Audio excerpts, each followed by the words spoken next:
예수님은 요셉과 마리아에게서 태어나셔서 나사렛이라는 동네에서 살아가셨던 분입니다.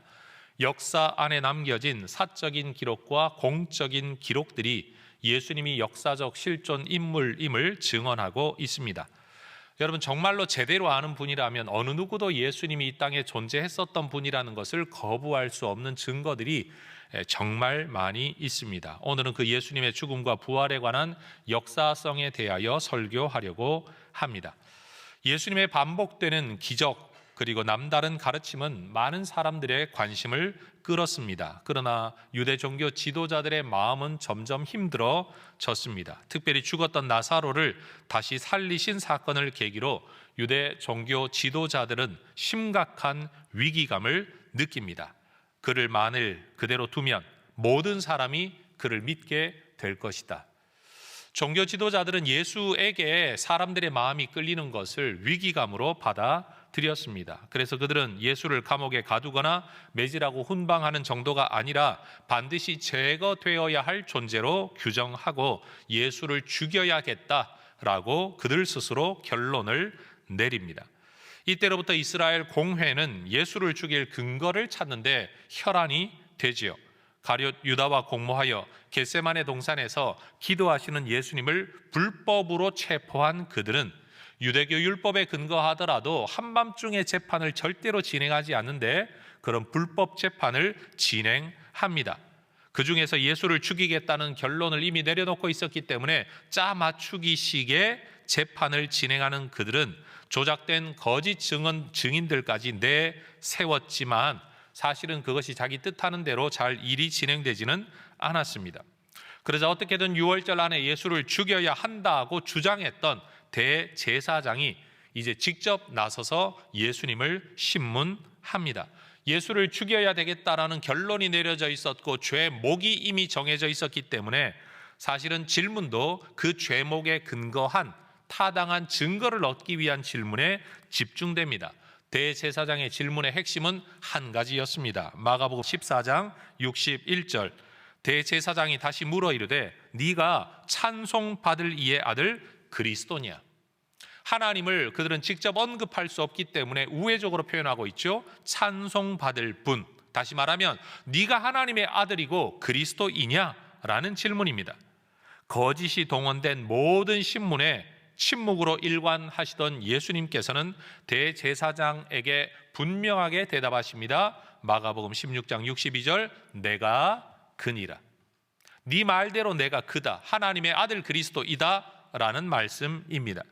유대인들은 하나님의 이름을 직접 거명하는 것조차도 불경스러운 것으로 여겼기에 대제사장조차도 하나님을 찬송받을 분이라고 표현하고 있는 이 상황에서 예수님은 자신을 내가 하나님의 아들 그리스도다 라고 말씀하고 계십니다.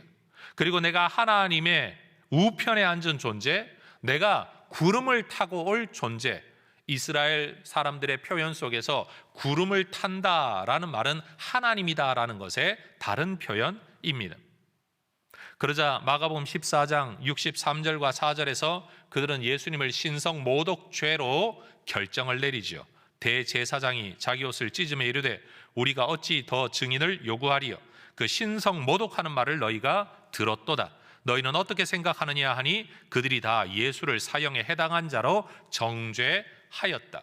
이전에는 예수를 죽여야 된다고 모의를 했습니다. 이건 사적인 자리에서 있었던 몇몇 사람의 이야기입니다. 그런데 지금은 재판 자리에서 공적으로 사내들인 공회가 예수를 죽여야 한다, 사형에 처해야 된다라고 공적 결의를 했다라는 겁니다.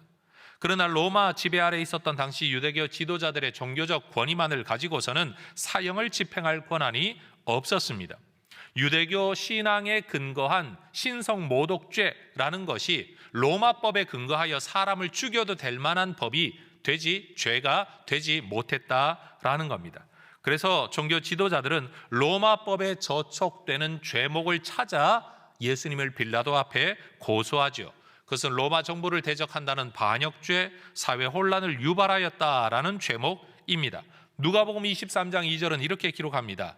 우리가 이 사람을 보매 우리 백성을 미혹하고 가이사에게 세금 바치는 것을 금하며 자칭 왕 그리스도라 합니다. 사람들을 미혹해서 세금 바치는 것을 금하고 내가 왕이다 라고 말하는 반역죄인입니다 라고 고소를 하는 거죠. 23장 5절에서 말합니다. 그가 온 유대에서 가르치고 갈릴리에서부터 시작하여 여기까지 와서 백성을 소동하게 합니다. 사회 혼란을 유발하는 자입니다. 불순분자입니다 라고 고소를 하는 겁니다. 여러분, 그렇다면 유대 종교 지도자들이 고소하는 것처럼 예수님은 정말로 사형당해야 마땅한 죄인이었을까요?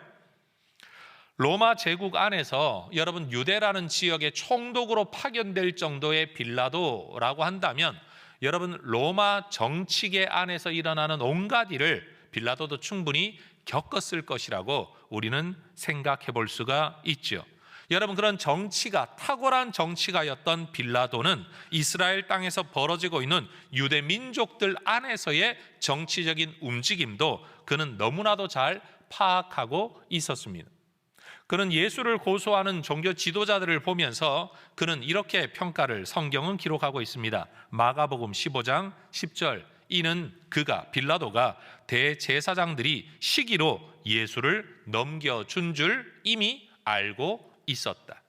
그 사람이 정말 죄가 있어서가 아니라 시기심 때문에 사람들의 종교적 심성이 종교 지도자들이 아니라 예수에게로 몰리고 있는 것에 대한 시기심 때문에 이 예수를 죽이려고 하고 있다는 것을 빌라도가 너무 잘 알고 있었다라는 겁니다. 빌라도 총독은 유대 종교 지도자들의 고소에 대하여서도 예수님이 죄가 없다는 사실을 확신했을 뿐만 아니라 사람들 앞에서 공적으로 3번이나 그는 무죄하다라고 이야기를 합니다. 누가복음 23장 4절, 빌라도가 대제사장들과 무리에게 이르되 내가 보니 이 사람에게 죄가 없도다. 따라하십시다. 이 사람에게 죄가 없도다. 누가복음 23장 13절 이하에서는 또 한 번 이렇게 이야기를 합니다. 빌라도가 대제사장들과 관리들과 백성을 불러 모으고 이르되 너희가 이 사람이 백성을 미혹하는 자라 하여 내게 끌고 왔도다. 보라, 내가 너희 앞에서 신문하였으되 너희가 고발하는 일에 대하여 이 사람에게서 죄를 찾지 못하였다. 내가 직접 신문해 보았지만 너희가 고발하는 죄에 대한 죄목에 대한 죄를 찾지 못했다. 더군다나 15절에서는 이렇게 말하죠. 헤롯이 또한 그렇게 하여 그를 우리에게 도로 보내었다. 헤롯 왕도, 분봉 왕도, 너희를 통치하는 너희의 왕도 이 사람 죄 없다라고 나에게 다시 돌려 보내었다. 그가 행한 일에는 죽일 일이 없느니라. 세 번째는 누가복음 23장 22절입니다. 빌라도가 3번째 말하되 이 사람이 무슨 악한 일을 하였느냐? 나는 그에게서 죽일 죄를 찾지 못하였나니 라고 말합니다. 여러분, 빌라도는 예수님의 무죄함을 확신했습니다. 그럼에도 그는 결국 유대 종교 지도자들의 요청을 받아들여 예수님을 십자가에 내어줍니다. 그 이유가 무엇이었을까요? 마태복음 27장 24절은 이렇게 기록합니다. 빌라도가 아무 성과도 없이 도리어 밀란이 나려는 것을 보고 물을 가져다가 무리 앞에서 손을 씻으며 이르되 이 사람의 피에 대하여 나는 무죄하니 너희가 당하라. 예수의 무죄함을 확신했던 빌라도는 예수를 놓아주려고 여러 모양으로 애를 씁니다. 첫 번째는 명절이 되면 특별 사면을 할 수 있는데 여러분, 예수를 앞에 놓고 예수를 사면시켜주고 싶은 마음에 아주 포악한 강도 한 명을 내세워 놓고 둘 중에 한 명을 내가 사면시켜주겠다라고 제안을 했는데 빌라도의 의도와는 전혀 다르게, 생각과는 다르게 사람들은 예수를 죽이고 강도를 놓아달라고 이야기합니다. 빌라도의 의도가 어그러지는 단계였죠. 두 번째는 빌라도가 예수를 그러면 때려 놓겠다, 엄청난 매질을 가하겠다라고 심지어 엄청난 폭행을 가합니다. 그런데도 사람들은 예수를 끝까지 죽이라고 요구를 합니다. 다시 말해 빌라도는 예수님을 놓아주기 위해 나름대로 애를 썼습니다. 그러나 이스라엘 백성들을 앞세워 동원한 유대 종교 지도자들의 압력에 굴복하고 말죠. 결국은 예수님을 십자가에 넘겨줍니다. 그는 지역의 안정을 책임져야 할 통치자, 정치인이었습니다. 어쩌면 통치자로서의 사회 안정에 대한 책임감 때문이었을 수도 있고 또 그렇게 안정되어져야 자기의 훗날의 승진을, 출세를 꿈꿀 수 있었기 때문에 개인적인 야망 때문이었을 수도 있고, 예수라는 한 인간 때문에 내 인생을 망칠 수는 없다라는 이기심 때문이었을 수도 있고, 그러나 이 이기심 누구에게나 있는 이기심이죠. 나쁜 의미는 아닙니다. 한 사람 살리려고 사회가 혼란해지느니 한 사람 희생시키고 사회가 안정되는 것이 더 낫다라는 정치가의 판단 때문일 수도 있습니다. 어찌되었든 그는 결국 예수를 죽음에 내어 주었습니다. 여러분, 예수님의 죽음은 이런 역사성을 가지고 있습니다. 사회적 이유, 역사적 이유, 정치적 이유, 그리고 실제 인간들의 역사 속에서 어떤 이유 때문에 이런 일이 일어났다라는 겁니다. 그런데 그렇게 십자가에 매달려 죽임 당하신 예수님께서 3일 만에 부활하셨습니다. 여러분, 예수님의 부활은 이단 사이비 신앙인들처럼 조작된 거짓말을 집단적인 세뇌로 만들어낸 교리가 아닙니다. 성경은 예수님의 부활의 역사적 사실에 대하여 여러 가지 자료를 우리에게 제공을 합니다. 사도 바울이라는 사람이 고린도 교회에 편지를 써보내는 그 시점 안에 보더라도 예수님의 부활을 직접 목격한 사람들이 수백 명이나 살아남아 있다라고 바울은 기록을 하죠. 자, 화면을 보면서 고린도전서 15장 3절에서 8절을 함께 읽어보도록 하겠습니다. 내가 받은 것을 먼저 너희에게 전하였노니 이는 성경대로 그리스도께서 우리 죄를 위하여 죽으시고 장사 지낸 바 되셨다가 성경대로 사흘 만에 다시 살아나사 게바에게 보이시고 후에 12 제자에게와 그 후에 500여 형제에게 일시에 보이셨나니 그 중에 지금까지 대다수는 살아있고 어떤 사람은 잠들었으며 그 후에 야고보에게 보이셨으며 그 후에 모든 사도에게와 맨 나중에 만삭되지 못하여 난 자 같은 내게도 보이셨느니라. 여러분, 예수님의 존재가 역사적 사실이었고 예수님의 십자가 죽음이 역사적 사실이었던 것처럼 예수님의 부활도 역사적 사실이었습니다. 지금 바울이 써보내는 고린도 교회, 편지를 써보내는 그 교회는 여러분 이스라엘과는 멀리 떨어져 있는 지중해의 한 지역이었지요. 그들은 예수님을 직접 본 것은 아닙니다. 그러나 바울은 그들에게 편지를 써보내면서 말합니다. 내가 이 편지를 쓰고 있는 이 시점에도 예수를 목격한, 부활한 예수를 목격한 사람이 수백 명이 넘는다라는 말입니다. 나 혼자 이 이야기를 하고 있는 게 아니라는 겁니다.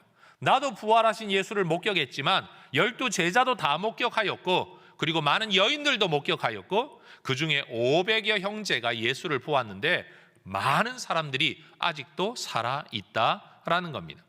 그래서 초대교회 공동체는 예수님을 팔아넘긴 이후에 자살한 가룟 유다, 그로 인하여 비어있는 12 제자 가운데 한 자리, 그 자리를 대신할 사람을 선출할 때 조건을 이렇게 내세웠습니다. 사도행전 1장 22절, 항상 우리와 함께 다니던 사람 중에 하나를 세워야 한다. 항상 우리와 함께 다니던 사람, 어떤 사람입니까? 제자들과 함께 다니던 사람. 다시 말하면 예수님이 이 땅에 3년 동안 계셨을 때 예수님의 사역을 직접 목격한 사람이어야 된다. 전해들은 사람 안 된다. 직접 본 사람이어야 된다. 그런데 그 사람이 해야 될 일이 뭡니까? 우리와 더불어 예수께서 부활하심을 증언할 사람이 되게 하여야 할 것이다. 여러분, 이 땅에 살아계셨던 예수님의 역사성을 증언할 수 있는 사람, 그리고 부활하신 예수를 증언할 수 있는 사람, 그가 바로 사도이어야 한다라는 겁니다. 그래서 사도들이나 사도 바울은 예수님의 부활 증언을 사도적 사명으로 여겼습니다. 고린도전서 15장 11절, 그러므로 나나 그들이나, 나는 바울을 말하고 그들은 12 제자를 말합니다. 이같이 전파하였다. 이같이가 뭡니까? 예수님이 부활하셨다라고 전파하였음에 너희가 누굽니까? 고린도 교회 성도들입니다. 너희도 이같이 믿었느니라. 이같이 믿었다는 게 뭡니까? 예수 부활을 믿게 되었다는 겁니다. 고린도 교회 성도들은 예수 부활을 목격한 사람들이 아닙니다. 그러나 그들이 믿을 수 있었던 그거가 뭐냐? 예수 부활을 목격한 사람들로부터 이야기를 직접 들었기 때문에 그들도 이같이 믿게 되었다라는 거죠. 2000년이 지난 지금 이 자리에 있는 우리도 이같이 예수를 믿고 있는 줄로 믿습니다. 예수님의 죽음과 부활이라는 것은 어쩌다가 보니, 살다 보니 그렇게 되었다, 어쩌다 보니 죽었고 어쩌다 보니 살아난 게 아니라 사실은 예수님께서 이런 죽음과 이런 부활을 이미 여러 차례 예고하셨었습니다. 여러분, 우리는 인생을 알고 사는 게 아닙니다. 모르고 삽니다. 살다 보니 사라진 겁니다. 그리고 지나간 과거만 기억할 뿐이고 미래는 알지 못합니다. 그러나 예수님은 자신이 어떠한 죽음을 당하실 것인지, 죽음 이후에 부활할 것인지에 대하여 이미 여러 차례 예고하셨다라는 겁니다. 예수님은 모르는 길을 가신 분이 아니라 아는 길을 가셨죠. 마가복음 8장 31절, 인자가 많은 고난을 받고 장로들과 대제사장들과 서기관들에게 버림받아 죽임을 당하고 사흘 만에 살아나야 할 것을 처음 가르치셨고, 9장 31절, 이는 제자들을 가르치시며 또 인자가 사람들의 손에 넘겨져 죽임을 당하고 죽은 지 3일 만에 살아날 것을 또 말씀하셨고, 10장 33절이야, 보라, 우리가 예루살렘에 올라가노니 인자가 대제사장들과 서기관들에게 넘겨짐에 그들이 죽이기로 결의하고 이방인들에게 넘겨주겠고 그들은 능욕하며 침뱉으며 채찍질하고 죽일 것이나 그는 3일 만에 살아나리라. 여러분, 예수님께서는 이 모든 일들에 대하여 이미 알고 계셨고 말씀하셨고 그 길을 가셨습니다. 그러니 여러분, 예수님께서 제자들에게 이 말씀을 하신 이유가 뭐냐? 예수님이 부활하신 이후에 제자들이 이 일이 진짜 말씀하신 그대로 되었구나 라는 것을 알게 하려고 미리 말씀하신 겁니다.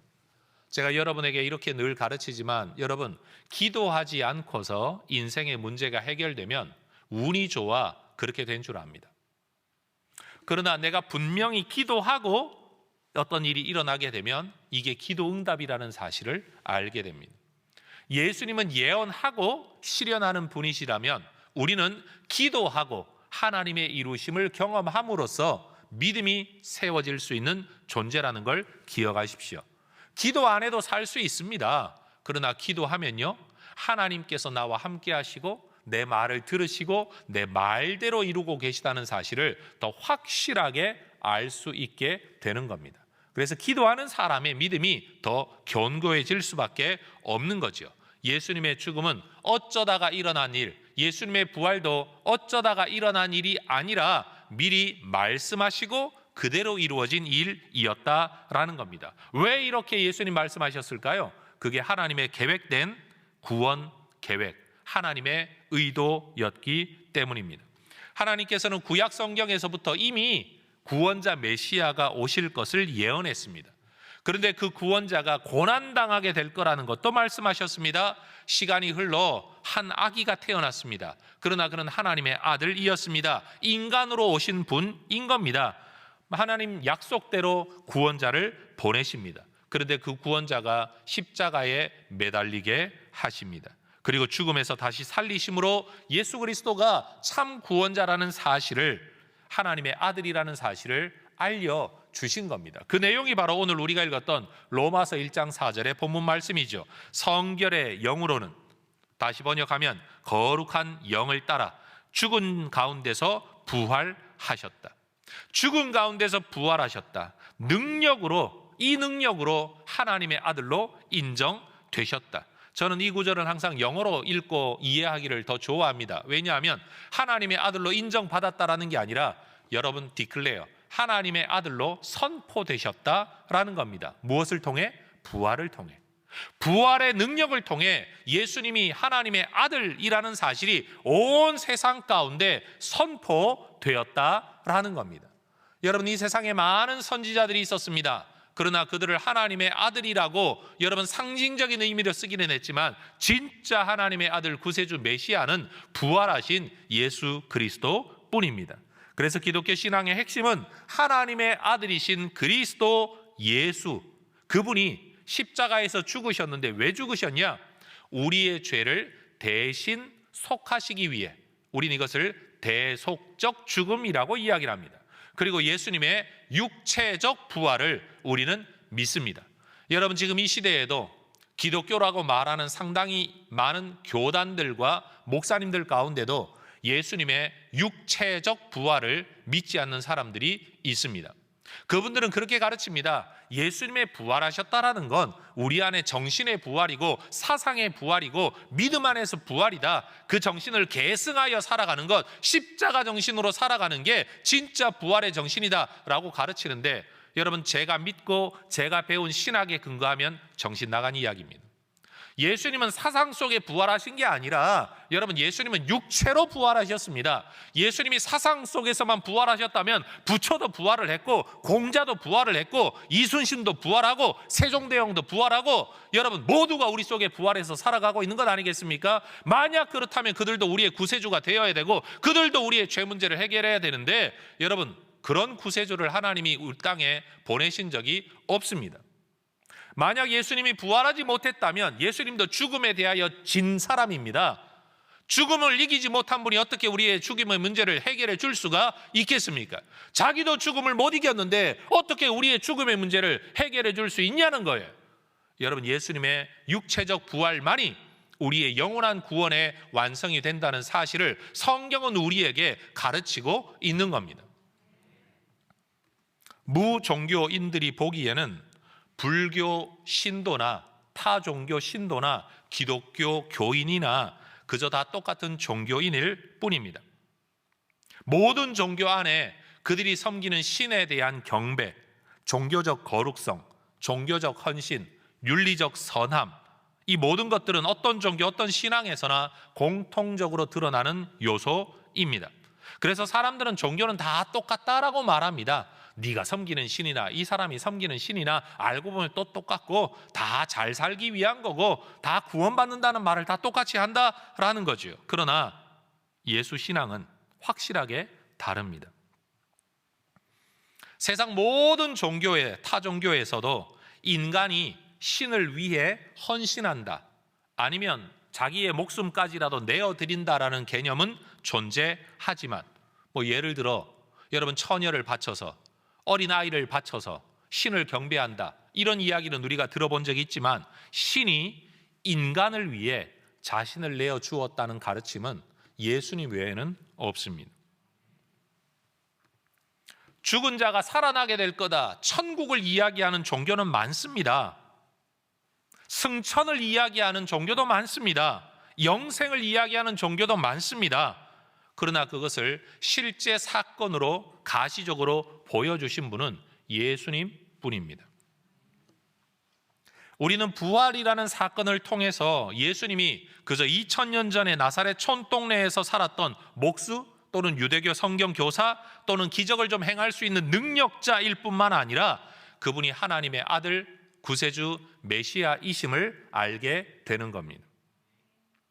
여러분, 좀 착하게 살고 선하게 살고 탁월한 깨우침과 깨달음과 철학을 가지고 사람들을 지도한 종교 지도자들, 성인이라 일컬어지는 사람들 많습니다. 그러나 그들은 자신들의 죽음의 문제를 해결하지 못했습니다. 이 죽음의 문제를 극복하신 분, 예수님 뿐이라는 겁니다. 우리는 부활을 통해 예수님이 하나님의 아들이고 구세주 메시아라는 것을 알 수 있지만, 또 우리는 예수님의 부활을 통해서 그 예수님을 다시 살리신 그 하나님, 그 예수님이 믿고 아버지라고 불렀던 그 하나님이 진짜 하나님이라는 것도 알게 됩니다. 왜요? 세상에 많은 신이 있으니까. 그 많은 신들이 있고 하나님이라고 일컬어지는 존재는 많지만 예수님이 믿고 예수님이 전하고 예수님을 살렸던 그 하나님만이 진짜 생명의 주인이라는 걸 알 수 있다라는 겁니다. 부활은요, 인간의 세계 속에서 저절로 일어날 수 있는 일이 아니니까요. 철학으로 만들어낼 수 있는 일이 아니고요, 착하게 사는 윤리성으로 만들어낼 수 있는 일이 아니에요. 일생을 없는 사람들을 위해 고생하며 사는 고행, 선행을 했다고 할지라도 여러분, 죽은 자가 다시 살아나지는 않습니다. 부활은 생명 없는 곳에 생명을 부여한 사건, 그러니까 이건 창조주만이 할 수 있는 사건입니다. 죽었던 예수에게 생명을 불어넣을 수 있는 그 하나님만이 사실은 진짜 세상을 만든 창조주 하나님이라는 것이 검증되고 사람들에게 알려지게 되는 거죠. 그러니 부활은 예수가 누구인가를 우리에게 알려주는 동시에 진짜 하나님이 누구인가를 우리에게 알려주는 겁니다. 그러니 여러분, 부활하신 예수님만이 우리의 생명의 문제를 해결해 주실 수 있고, 부활하신 예수님이 아버지 하나님이라고 불렀던 그 하나님만이 진짜 하나님이라는 것을 우리에게 알려주는 겁니다. 우리 중에는 어쩌면 예수님의 십자가의 죽음 정도는 믿을 수 있겠는데 부활은 믿지 못하겠다라는 분들이 계실지도 모릅니다. 왜? 예수님이 좀 의미 있는 죽음을, 누구나 죽는 거 그렇게 죽었을 수도 있지라는 인정은 하지만 죽은 사람의 부활은 우리가 경험한 일이 없기 때문에 못 믿는 분들이 아마 계실 겁니다. 그러나 기억하십시오. 못 믿을 일이기 때문에 믿어야 합니다. 역설적이지 않습니까? 인간 세상 안에 일어날 수 있는 일이라 믿을 만하다면 여러분, 예수님 말고 다른 구세주가 존재해야 되는 거예요. 예수 말고도 구원의 길이 있어야 되는 거예요. 영원한 죽음의 문제를 해결할 길이 있어야 되는 거예요. 그런데 본 적이 없다, 있을 수가 없다. 여러분, 그런 일이 일어났기 때문에 우리의 구원이 가능해지는 겁니다. 있을 수 있는 일이 일어나가지고는 우리의 죄 문제를 해결할 길이 없다라는 거죠. 부활을 믿지 않는 십자가 믿음은 온전한 믿음이 될 수가 없는 겁니다. 예수님의 제자들도 예수님을 따라 3년간 다니면서 온갖 기적을 경험했습니다. 온갖 좋은 말씀을 경험했습니다. 그래도 그들은 자신들의 죽음의 위협 앞에서 예수 모른다고 하고 다 도망가 버리고 말았습니다. 그게 종교의 한계입니다. 아무리 종교적 훈련을 수십 년 동안 받아도 내 목숨 앞에 서면, 죽음 앞에 서면 모두가 지고 마는 것, 그게 인간의 한계라는 겁니다. 그런데 여러분, 훗날 예수의 제자들이 어떻게 변합니까? 자기 목숨 지키고 죽음이 두려워 믿음을 포기했던 그들이 이 믿음을 강조하기 위하여, 전하기 위하여 자기 목숨을 포기하는 사람으로 변합니다. 왜 그렇게 되었습니까? 죽음 이후에 부활이 있다는 걸 알게 되었기 때문입니다. 예수 안에서 부활하게 된다는 걸 믿었기 때문인 겁니다. 예수님이 그렇게 많은 말씀을 가르치셨어도 그것을 제대로 깨닫지 못했던 제자들, 요한복음 2장 22절에 이런 구절이 있습니다. 죽은 자 가운데서 살아나신 후에야 제자들이 이 말씀하신 것을 기억하고 성경과 및 예수의 하신 말씀을 믿었더라. 예수님이 처음 그 말씀하실 때도 들었겠죠. 뭐 그렇겠구나, 믿어줘야지 라고 정도는 했겠죠. 그러나 부활하신 예수를 만나고 나서야 진짜 믿게 되었다라는 겁니다. 그렇게 무기력하고 비겁하던 제자들도 예수님의 부활을 목격하고 나서는 예수님께서 십자가에 달리시기 전에 하셨던 모든 말씀을 이해할 수 있었고 믿을 수 있었고, 그 예수 이야기를 위해 자기의 목숨도 내어놓을 수 있는 사람으로 변화되었다. 만약 예수의 부활 사건이 제자들이 지어낸 이야기, 거짓말이다 라고 주장하는 분들이 계시다면 제가 여러분과 내기를 하나 하고 싶어요. 여러분들은 거짓말을 주장하기 위해 여러분의 목숨을 내어놓으실 수 있습니까? 내가 예수의 시신을 도둑질해가 숨겨놓고 그러고 난 다음에 예수 부활하셨습니다, 부활하셨습니다, 여러분 살아있는 동안에는 그 말 좀 할 수 있을지도 모릅니다. 그러나 그 말을 하다가 내가 죽임을 당할 처지가 되었는데도 예수 부활하셨습니다, 여러분 그렇게 말씀하실 수 있겠습니까? 그것도 한두 명이 아니라 여러분 수백 명이, 인류 역사 속에 그렇게 많은 사람들이 예수 부활을 여러분 믿지도 않고 확인도 안 된 부활 이야기를 위해 자기 목숨을 내어놓는다는 게 여러분 이해가 되십니까? 저는 제가 만약 부활을 목격하지 않았다면, 그리고 부활을 믿지 않는다면, 여러분 예수 부활을 이야기하기 위해 자기 목숨을 내어놓는다? 저는 절대로 그런 일 못합니다.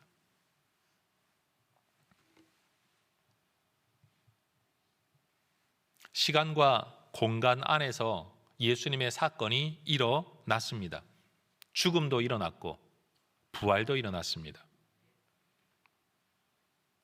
그런데 여러분, 예수님의 부활은요, 인간 세계 속에 존재하는 메커니즘, 어떤 힘을 동원해도 부활은 일어날 수가 없는 일입니다. 부활은 자연적 사건이 아닙니다. 어떤 확률 속에 일어날 수도 있는 일이 절대 아닙니다. 목사님, 옛날 어른들 이야기를 들어보니까 죽었다가 며칠 만에 깨어난 분도 계시다는데요.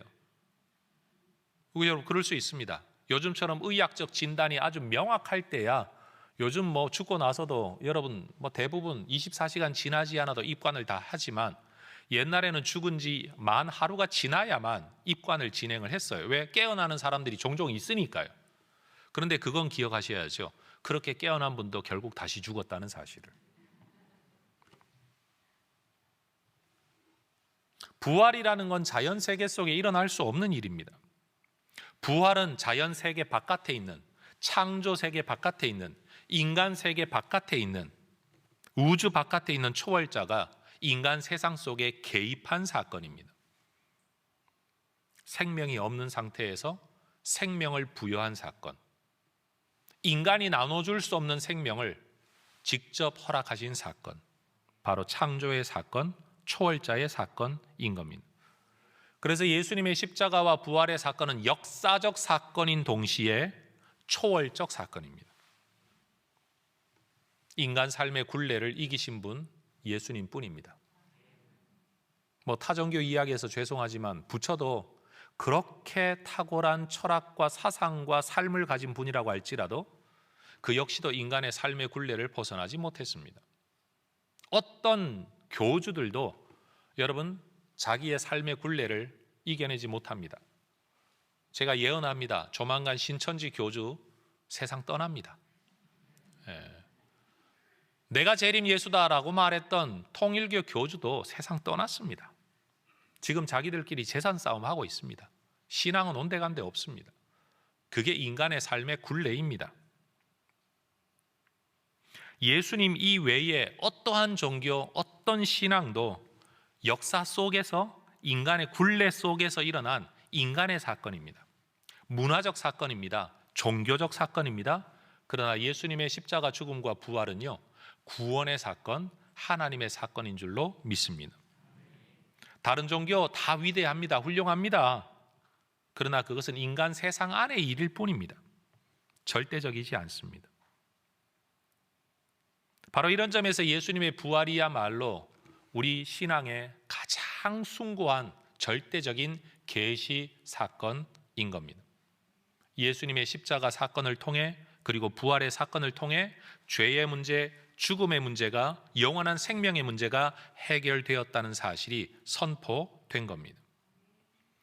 하나님께서 이 사건만이 우리를 위한 구원의 사건이라고 선포하셨기 때문에 우리의 믿음의 핵심은 어디에 있느냐?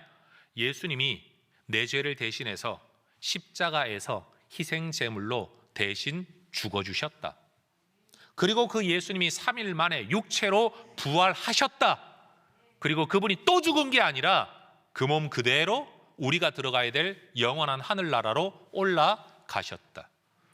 바로 이것이 우리의 죄 문제가 해결되고 죽음의 문제가 해결되고 영원한 생명과 구원의 문제가 해결받게 된 모범, 모델, 첫 케이스, 바로 그 예수님. 예수 안에 있는 자는 이 모든 것들을 얻게 된다라는 우리의 믿음의 이유가 된다라는 겁니다. 그래서 사도들은 우리에게 이렇게 가르쳤습니다. 사도행전 4장 12절 같이 읽으십시다. 다른 이로서는 구원을 받을 수 없나니 천하 사람 중에 구원을 받을 만한 다른 이름을 우리에게 주신 일이 없습니다. 아니, 예수님처럼 좋은 가르침 한 분들이 있잖아요. 있습니다. 인정합니다. 좋은 철학자들이 있습니다. 위대한 종교가들이 있습니다. 다 인정합니다. 성인이라고 불러도 상관없습니다. 괜찮습니다. 그러나 우리를 구원하실 분은 예수님 한 분뿐입니다. 자기의 죽음 문제를 해결하고 우리의 죽음 문제를 해결할 수 있는 분, 우리의 죄 문제를 해결하신 분, 자기 스스로가 영원한 하늘에 죽음을 맛보지 않고 들어가신 유일한 분, 예수님뿐입니다. 예수님도 스스로 이렇게 말씀하셨습니다. 요한복음 14장 6절 예수께서 이르시되 내가 곧 길이요 진리요 생명이니 나로 말미암지 않고는 아버지께로 올 자가 없느니라. 우리가 하나님께로 갈 수 있는 유일한 길 예수님뿐입니다. 그래서 예수님의 십자가 죽음은 우리를 사랑하신 하나님의 구원 계획 외에 다른 것으로는 설명이 되질 않습니다. 그리고 예수님의 육체적 부활을 통해 여러분 예수님이 하나님의 아들이라는 것, 하나님이 진짜 하나님이라는 걸 우리에게 증언하는 가장 결정적 증거는 바로 예수님의 부활 사건인 것입니다. 여러분, 예수님께서 하나님의 아들이심을 믿으시기를 축복합니다. 그분이 우리의 죄를 대신해서 십자가에서 죽어주셨다는 것도 믿으시기를 바랍니다. 그리고 그분이 육체로 3일 만에 부활하셨다는 것도 믿으시기를 바랍니다. 그리고 그분이 죽음을 다시는 맛보지 않고 하늘나라 하나님 보좌 우편으로 승천하셨다는 것도 믿으시기를 바랍니다. 그리고 그분이 재림하실 때는 심판의 주인으로 오셔서 나를 믿냐 안 믿냐, 내 안에 있냐 없냐, 이거 하나로 우리의 영원한 생명과 영원한 죽음을 결정짓게 될 거라는 사실도 믿게 되시기를 축복합니다. 오늘 우리 모두가 바로 이런 생명의 주인, 증거로 나타나신 예수님의 부활을 예배하고 있는 겁니다. 얼마나 감사합니까? 여러분, 어려움을 겪어서 누가 나를 좀 도와줘도 그분에게 살해하고, 여러분 평생 고맙다는 거 기억하고 살아야 마땅한데, 여러분 영원한 죽음에서 우리를 건져주신 이 예수님 앞에 여러분 우리가 예배하고 예물을 드리고 헌신하고 그 하나님을 따라, 그 말씀을 따라 살아가는 것, 여러분 이걸 아깝다, 힘들다, 괴롭다 라고 말하는 건 내가 아직도 부활하신 예수를 못 만난 것이고, 내 죄의 심각성을 여러분 깨닫지 못한 것이고, 인생의 굴레를 깨닫지 못한 것이고, 참 구원이 뭔가를 알지 못하는 사람이라고 말할 수밖에 없는 거죠. 정말로 우리의 생명 모든 걸 바쳐도 아깝지 않은 분이 우리 주님이신 줄로 믿습니다. 그렇게 예수님을 귀하게 여기고 사랑하며 섬기는 해성 공동체 되시기를 주의 이름으로 축원합니다. 오늘 이 예배당을 나가실 때 여러분은 무덤의 돌문을 열고 나가시게 될 겁니다. 부활의 증인으로, 예수의 제자로, 기쁨으로 살아가시게 되기를 주의 이름으로 축원합니다. 기도하겠습니다.